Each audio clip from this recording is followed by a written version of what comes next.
早晨啊，五一假期終於到啦，你計劃好咗未啊？我諗唔係所有嘅日子都要有計劃嘅，有時候俾自己靜靜咁存在一下，落樓跑下步，定定咁坐低發下吽哣，已經好足夠啦。到咗中午，唔需要搞啲咩特別嘅安排，你都值得被生活溫柔以待。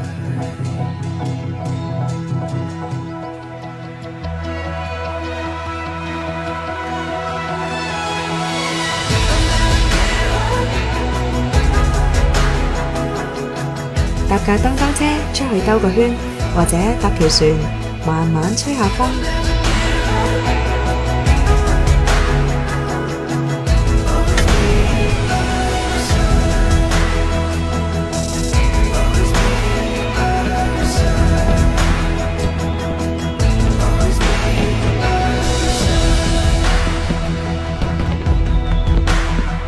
我諗，原來冇事發生嘅一日就係最好嘅一日啦。